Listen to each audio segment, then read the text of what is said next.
बात करेंगे इस्लाम धर्म के बारे में।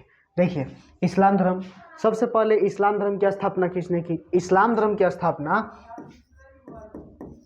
इस्लाम धर्म के संस्थापक हजरत मोहम्मद साहब, हजरत मोहम्मद साहब। इस्लाम धर्म की स्थापना हजरत मोहम्मद साहब के द्वारा की गई थी। इनका जन्म 570 ईस्वी में हुआ था। इनका जन्म कब हुआ था? 570 ईस्वी में। ये इस्लाम धर्म के सबसे पहले मतलब व्यक्ति थे जिन्होंने इसका स्थापना किया। इनका स्थान देखिए, तो इनका जन्म स्थान है मक्का, ठीक है ना, मक्का के कुरैश कबीले में, के कुरैश कबीले में। हजरत मोहम्मद साहब का जन्म कहाँ हुआ था? मक्का के कुरैश कबीले में। कहाँ हुआ था? मक्का के कुरैश कबीले में, ठीक बा। देखिए इनके इसके बाद इनके जो पिता का नाम था, इनके पिता का नाम अब्दुल्ला था। इनके पिता का नाम क्या था?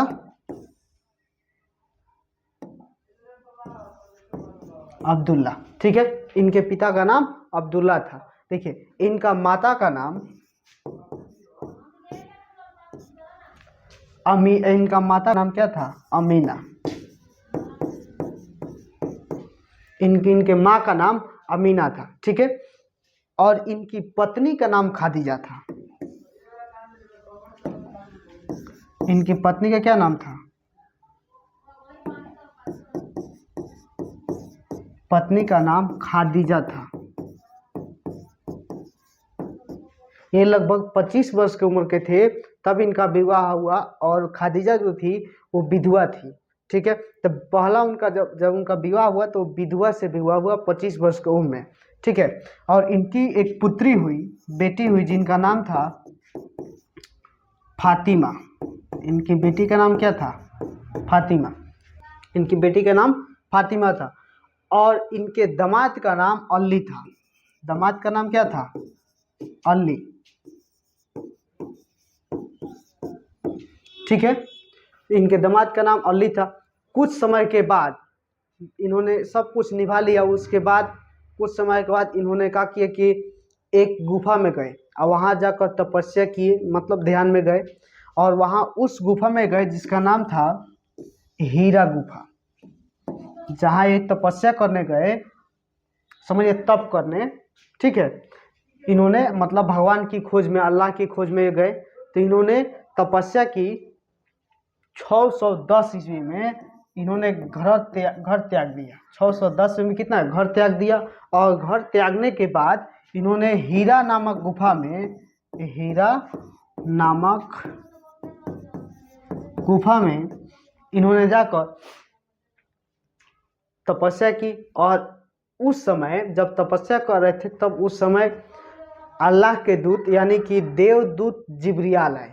अल्लाह के जो दूत थे उन्हीं का नाम था देवदूत, मतलब देव, भगवान के द्वारा भेजा गया दूत को देवदूत, ठीक है, जिब्रियल, ठीक है, जिब्रियल लिखा जाता है या जिब्रियाल कहीं कहीं लिखा जाता है। तो उन्होंने देव साहब से बताया कि आप मुस्लिम धर्म की स्थापना कीजिए।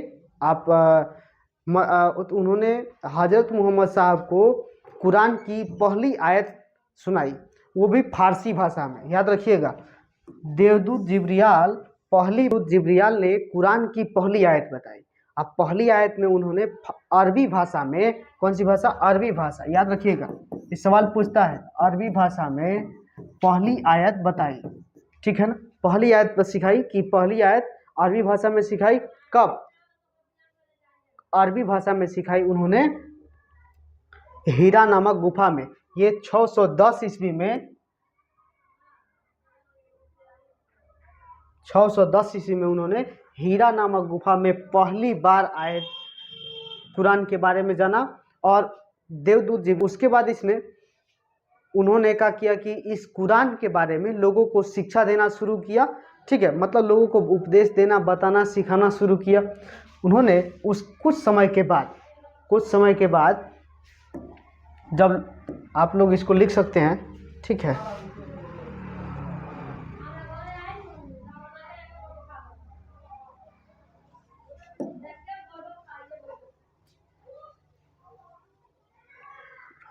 भाषा में तीर्थजीवन ने बताया सबसे पवित्र ग्रंथ कौन सा था? कुरान। 144 अध्याय 63-67 पद पैगम्बर लोगों को कुरान की शिक्षाओं का उपदेश दिया। खाली कब घूमे इतना बतिया या तो 1 मिनट हो जाए। 24 सितंबर 622 ईस्वी को, 24 सितंबर 622।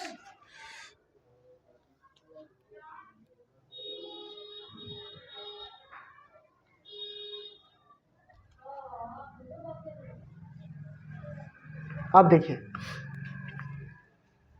अब देखिए इस्लाम धर्म का सबसे पवित्र ग्रंथ कुरान है। याद रखिएगा, इस्लाम धर्म का सबसे जो पवित्र ग्रंथ है वो है कुरान। ठीक है, कुरान। देखिए इसमें टोटल पाठ होता है 114, यानी कि इसमें जो पाठ होता है जिसे अध्याय कहते हैं, यानी अध्याय होता है 114। ठीक है, इसमें जो पद होता है ये है 6360। कितने पद है? 6360। ठीक है ना। देखिए सबसे जो पवित्र कुरान हो गया। अब इन हजरत मोहम्मद साहब ने लोगों को कुरान के बारे में उपदेश देना शुरू किया। कुछ समय के बाद ये प्रक्रिया लगातार चलते रही। कुछ समय के बाद 8 जून 632 ईस्वी में इनकी मृत्यु हो गई। मृत्यु कब हुई इनकी? 8 जून 632 ईस्वी में इनकी मृत्यु हो गई। हजरत मोहम्मद साहब की 632 ईस्वी में 8 जून 632 ईस्वी में इनकी मृत्यु हो गई। इन्हें जब इनकी देहांत हो गई, जब ये मर गए तो इन्हें मक्का में दफनाया गया। इनका अभी कब्र है मक्का में है। ठीक है, तो साइड कर देते हैं। ठीक है, साइड करते हैं। अब देखिए इनका जो कब्र है, ठीक है, मक्का में है। कहाँ है? मक्का में। जो इनका कहाँ दफनाया गया तो याद रखिएगा मक्का में। ठीक है, मक्का में दफनाया गया था। हजरत मोहम्मद साहब को कहाँ दफनाया गया था? मक्का में। इनकी मृत्यु के बाद इस्लाम धर्म में 2 भागों में बंटवारा हो गई। मृत्यु के बाद कौ भागों में बंटवारा हुई? 2 भागों में। एक चीज और हमने मिस किया, देखिए यहाँ पे उनके चाचा का नाम था, अब काम आएगा ना, चाचा के नाम। चाचा का नाम था अबू तालिब। उनके चाचा का नाम क्या था? अबू तालिब। ठीक है, तो अब क्या हुआ कि कुछ जब इनकी मृत्यु हो गई तो मृत्यु के बाद इस्लाम धर्म 2 भागों में बट गया। एक हो गया सुन्नी, एक हो गया सुन्नी और दूसरा हो गया शिया। ठीक है, अब समझिए सुन्नी मुसलमान और शिया, मतलब सुन्नी इस्लाम धर्म 2 भागों में बट गया। ठीक है, सुन्नी जो है तो सुन्नी जो मोहम्मद साहब के कथनों को मानते हैं, जो लोग मोहम्मद साहब के कथनों को मानते हैं उन्हें सुन्नी मुसलमान कहा गया। मतलब ये लोग किसे मानते हैं? मोहम्मद साहब को, मोहम्मद साहब के कथनों को। अब ये लोग जो मतलब ये जो व्यक्ति थे, ये सभी लोग किसे मानते थे? यानी कि हजरत मोहम्मद साहब के उनके विचार को, उनके जो विचार को मानते थे उन्हें सुन्नी मुसलमान कहा जाने लगा। और शिया वे लोग हैं जो लोग अली, देखिए अली उनके दामाद का नाम था, तो अली और उसके बाद यहाँ पे 2 आदमी थे, एक अली और दूसरे उनके चाचा अबू तालिब। इसलिए पहले ही बताए हैं, हम थोड़ा सा वहाँ पर शायद बताए हैं कि नहीं ये देख लीजिएगा, लेकिन फिर से बता देते हैं। अबू तालिब वो उनके चाचा थे। किनके? मतलब कि हजरत मोहम्मद साहब, ठीक है ना, उनके भाई के नाम था अबू तालिब। ठीक है, हजरत मोहम्मद साहब के भाई का नाम क्या था? अबू तालिब। अब अली और प्लस में यहाँ पर अबू तालिब, ये दोनों आदमी ने अपना एक मतलब अपना मिलकर इनकी मृत्यु के बाद इस उपदेश को धीरे धीरे आगे बढ़ाया तो इसे शिया कहा जाने लगा कि ये लोग शिया हैं। तो जो लोग इनके उपदेश पर चले उन्हें शिया कहा गया, और जो लोग हजरत मोहम्मद साहब के उपदेश पर चले उन्हें सुन्नी कहा जाने लगा। चलिए अब आगे देखते हैं। अली जो थे, अली, इनकी हत्या कर दी गई। कुछ दिनों के बाद ये उपदेश देते रहे, इसमें धीरे धीरे आगे बढ़ते रहे। कुछ लोगों को ये अच्छा नहीं लगा तो शायद उनके द्वारा इनकी हत्या कर दी गई। इनकी हत्या 661 ईस्वी में हुई। इनकी हत्या कब हुई? 661 ईस्वी में। इनके पुत्र थे, अली के पुत्र हुसैन। अली के पुत्र का नाम क्या था? हुसैन। ठीक है, अली के पुत्र का नाम क्या था? हुसैन। लेकिन ये भी इनके ही विचारों पर चले। कुछ समय के बाद इनका भी हत्या कर दिया गया 680 ईस्वी में। कब कर दिया गया? 680 ईस्वी में। इसके बाद से उनका उत्तराधिकारी कोई नहीं बना। ठीक है, और इनका जब हत्या हुआ था तो एक करबला में हुआ था। करबला कहाँ हुआ था? हुसैन की मृत्यु करबला, यानी ये अभी वर्तमान में इराक में है। कहाँ पर है? इराक में। तो याद रखिएगा, हुसैन की मृत्यु कहाँ हुई थी? करबला में, और ये इराक, अभी वर्तमान में इराक में है। अब देखिए, हजरत मोहम्मद साहब को इसके बाद से पैगंबर कहा जाने लगा। हजरत मोहम्मद साहब क्या कहने लगा? पैगंबर, क्योंकि वे अल्लाह के द्वारा भेजे गए एक भक्त मान लीजिए। ठीक है, देखिए इसके बाद इस्लाम धर्म में 1924 में, इस्लाम धर्म में 1924 ईस्वी में, 24 ईस्वी में इस्लाम धर्म में 1924 ईस्वी में, 1924 ईस्वी में हजरत मोहम्मद साहब के जो उत्तराधिकारी थे उन्हें अब खलीफा कहा जाने लगा। क्या कहा जाने लगा? खलीफा। ठीक है, लेकिन यह अधिक समय तक नहीं चला। इसी साल में इसे बैन कर दिया गया। 1924 में ही इस खलीफा शब्द को फिर से बैन कर दिया गया कमाल पाशा के द्वारा। किनके द्वारा? कमाल पाशा के द्वारा। ठीक है, कमाल पाशा के द्वारा इसे 1924 में खलीफा शब्द को समाप्त कर दिया गया।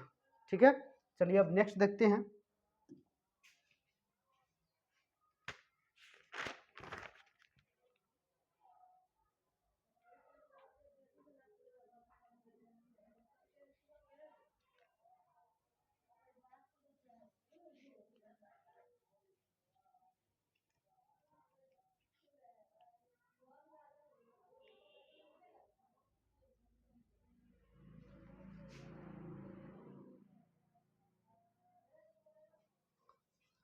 इब्न इसाक,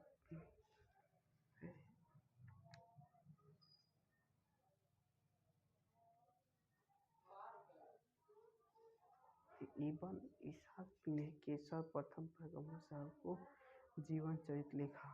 मोहम्मद साहब पैगंबर के जन्मदिन पर ईद मनाया जाने लगा। ठीक है, भारत में सर्वप्रथम इस्लाम का आगमन अरबों से हुआ। नमाज के दौरान मुसलमान मक्का की तरफ मुंह करके खड़े होते हैं।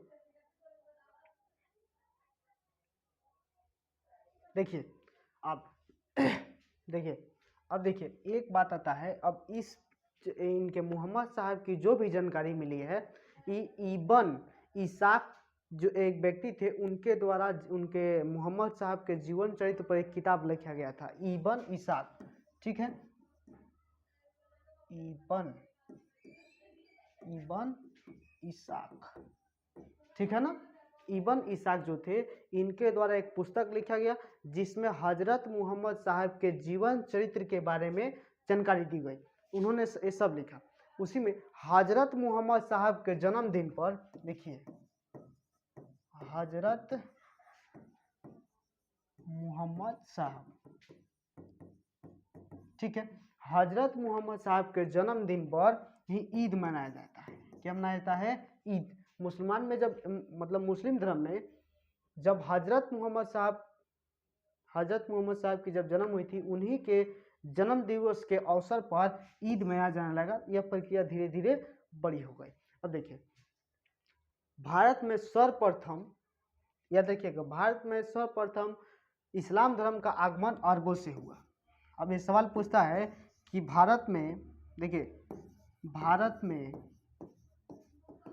सर्वप्रथम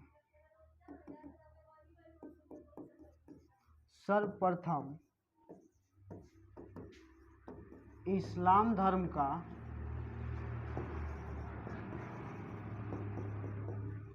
आगमन अरबों से हुआ। कहाँ से हुआ? अरब से। ठीक है ना। अब याद रखिएगा, इस्लाम धर्म का जो ये आगमन हुआ कहाँ से हुआ? अरब से। ठीक है ना। अब देखिए, एक और सवाल आता है कि इस्लाम धर्म के जो भी व्यक्ति हैं कि भारत से मक्का है पश्चिम की तरफ, भारत से मक्का किधर है? पश्चिम की तरफ पड़ता है। और मक्का में हजरत मोहम्मद साहब की को दफनाया गया था। मक्का में हजरत मोहम्मद साहब को दफनाया गया था। इसी के कारण सभी लोग जब नमाज पढ़ते हैं तो उस समय मक्का की तरफ मुंह करके खड़े होते हैं, यानी कि मक्का भारत से पश्चिम। जय हिंद।